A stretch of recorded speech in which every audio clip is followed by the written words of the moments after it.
When firefighters are called out, they never know what to expect. They could be called out to a false alarm or to a fire like this. Learning to cope with such a variety of calls takes years of training and experience.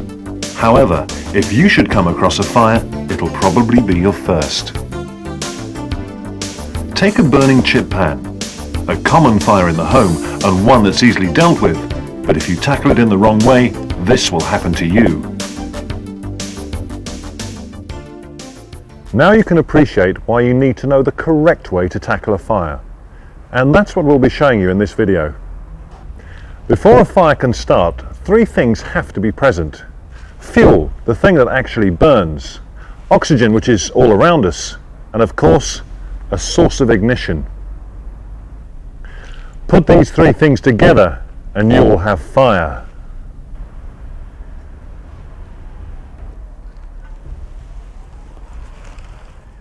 Well, that's simple enough, but now we've got a fire, how do we put it out? Well, if we remove the heat, the fuel or the oxygen, surely the fire must go out. Let's have another look at our chip pan. Well, the simplest way to put out this fire is to smother it with a damp cloth or a fire blanket.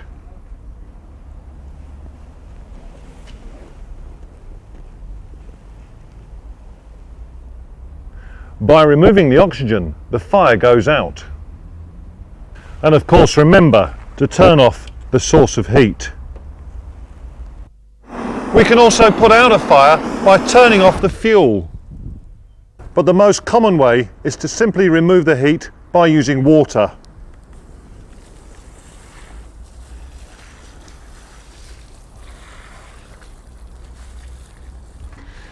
Now, you probably won't have buckets of water lying around in your workplace, but you will have fire extinguishers. So let's see what's available and how they work. The most common type is the water extinguisher. It's usually coloured red and it should only be used on solid materials like wood, paper and textiles. These are called Class A fires. To use it, first break the security tag. Remove the safety pin, hold the hose and strike the handle. Test the extinguisher and starting at the base of the fire, move the jet from side to side. As the fire begins to go out, work the jet across the surface.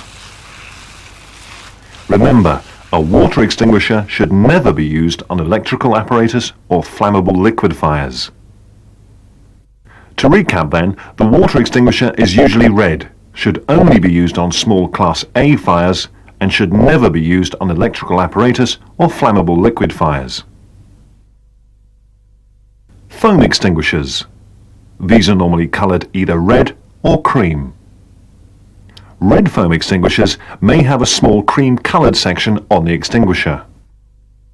These are suitable for Class A solid fires or for flammable liquids like petrol or diesel. These are called Class B fires. To use the extinguisher, remove the tag and pin. Strike the handle and test before tackling the fire. If the fire is contained, aim at the back wall of the container so that the foam runs down and spreads over the burning liquid. For an uncontained fire, aim the foam into the air, allowing it to fall directly onto the fire.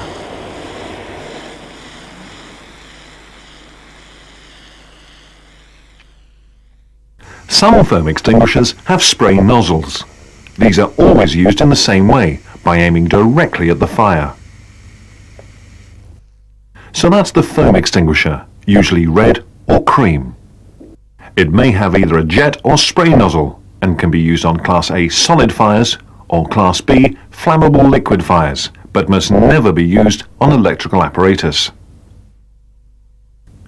Dry powder extinguishers are either red or blue in colour.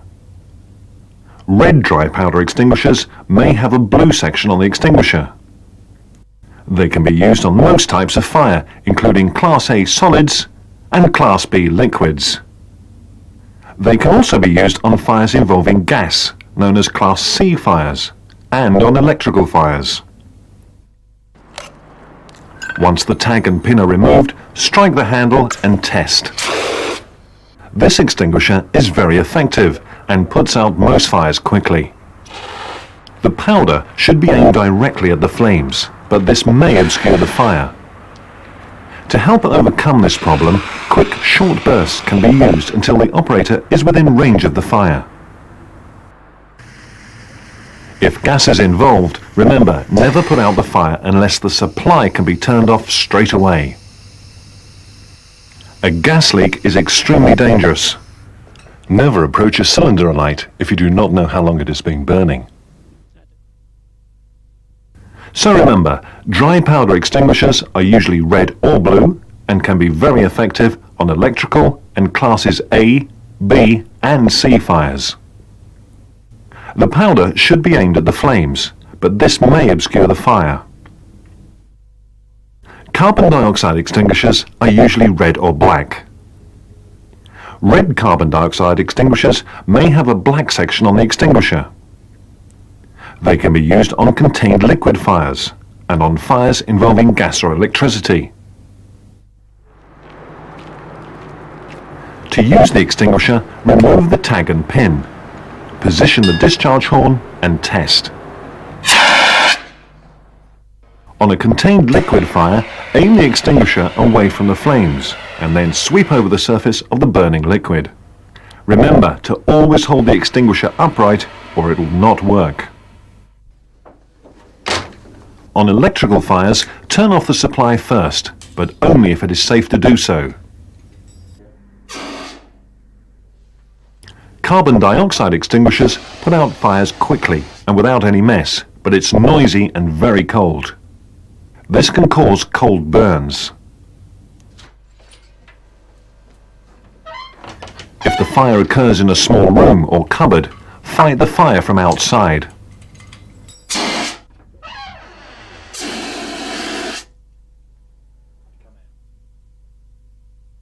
The main points again on carbon dioxide extinguishers.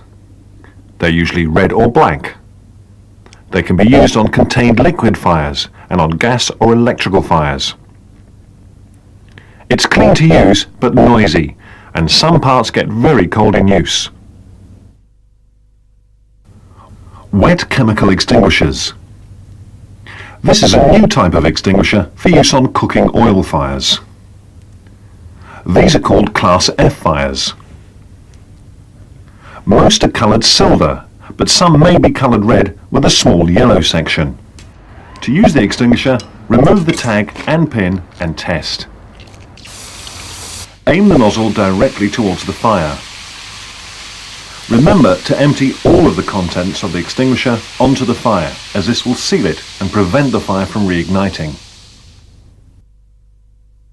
So remember, wet chemical extinguishers are usually red or silver, are suitable for Class F cooking fires, and the entire contents of the extinguisher should be applied to the fire.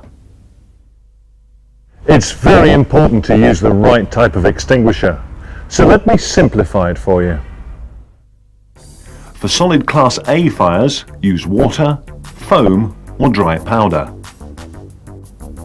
On flammable liquid Class B fires, use foam, dry powder or carbon dioxide. On fires involving gas Class C fires, use dry powder or carbon dioxide. On electrical fires, use carbon dioxide or dry powder. And finally, on cooking oil Class F fires, use a wet chemical extinguisher. But no matter which extinguisher you use, remember these points. Sound the alarm before tackling the fire. Ensure someone calls the fire service. Test the extinguisher before use. Always leave yourself a way out. Extinguishers should only be used on small fires. Finally, never put yourself at risk. And if you still don't know why extinguisher training is so important, just think, 20 minutes ago, someone could have put out this fire with an extinguisher.